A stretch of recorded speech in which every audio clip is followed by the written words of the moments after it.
ఇక్కడ అందించిన సమాచారం కేవలం మత విశ్వాసాల మీద ఆధారపడి సేకరించింది మాత్రమే. దీనికి సంబంధించిన శాస్త్రీయ ఆధారాలకు సంబంధించి R24 ఛానల్ ఎలాంటి బాధ్యత తీసుకోదు. ఈ సమాచారాన్ని పరిగణలోకి తీసుకునే ముందు పండితులను సంప్రదించి పూర్తి వివరాలు తెలుసుకోగలరు. పై సమాచారాన్ని R24 ఛానల్ ధృవీకరించడం లేదు.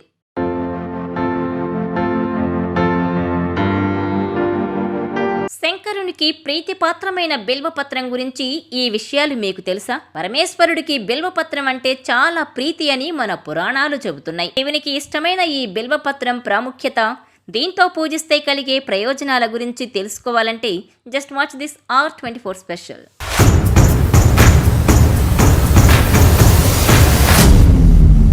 హిందూ సంప్రదాయంలో శివపూజలో బిల్వపత్రం చాలా ముఖ్యమైనది. బిల్వపత్రాలను మహాదేవునికి అత్యంత ఇష్టమైనవిగా చెబుతారు. బిల్వదళాన్ని త్రిమూర్తులైన బ్రహ్మ, విష్ణు, మహేశ్వరులకు ప్రతిరూపంగా భావిస్తారు. గ్రంథాల ప్రకారం బిల్వదళంలోని 3 ఆకులు శివుని 3 నేత్రాలను సూచిస్తాయి. హిందువులే కాదు, జైనులు కూడా బిల్వపత్రాన్ని చాలా పవిత్రమైనదిగా భావిస్తారు. ముఖ్యంగా శ్రావణ మాసం వస్తే శివపూజలో బిల్వపత్రం ముఖ్య పాత్ర పోషిస్తుంది. బిల్వపత్రం గురించి ఆసక్తికరమైన విషయాలను తెలుసుకుందాం. మత విశ్వాసాల ప్రకారం బిల్వవృక్షం పార్వతీదేవి చెమట నుంచి ఉద్భవించింది. ఈ బిల్వవృక్షంలో పార్వతీదేవి అన్ని రూపాలు ఉన్నాయని నమ్ముతారు. బిల్వవృక్షం ఆకుల్లో పార్వతీదేవి, కొమ్మలో శివుడు, పండ్లలో కాత్యాయిని, పుష్పాలలో గౌరీ, వేరులో గిరిజ, మొక్కలో లక్ష్మీదేవి ఉంటారని చెబుతారు.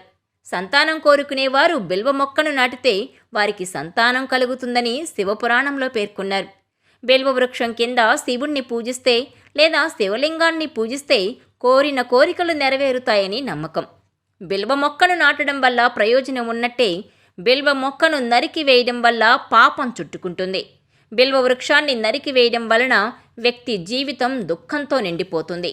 వాస్తుశాస్త్రం ప్రకారం సంతోషకరమైన జీవితాన్ని గడపాలనుకునే వ్యక్తి తన ఇంటికి వాయవ్య దిశలో బిల్వ మొక్కను నాటాలి. దీని ద్వారా అతనికి కీర్తి లభిస్తుంది. అంతేకాకుండా ఇంటి ఉత్తర, దక్షిణ దిశలో బిల్వ మొక్కను నాటడం వల్ల సంతోషం, శాంతి కలుగుతాయి. పితృదోషంతో బాధపడుతున్నవారు లేదా ఇప్పటికే పితృదోషం కారణంగా సమస్యలను ఎదుర్కొంటున్నవారు పితృదోషం నుంచి విముక్తి పొందడానికి, పితృదేవతల అనుగ్రహాన్ని పొందడానికి బిల్వ చెట్టుకు ప్రతిరోజు నీటిని సమర్పించాలి. శివపురాణం ప్రకారం మరణించిన వారికి బిల్వ చెట్టు నీడలో దహన సంస్కారాలు నిర్వహిస్తే మృతదేహం ఆత్మ మోక్షాన్ని పొంది శివలోకం చేరుతుందని చెబుతారు. అంటే బిల్వ వృక్షాన్ని స్పర్శించినంత మాత్రాన, ఒక బిల్వపత్రాన్ని శివునికి సమర్పించినంత మాత్రాన మానవజాతి పాపాలన్నీ నశిస్తాయి అని బిల్వాష్టకంలో చెప్పబడింది.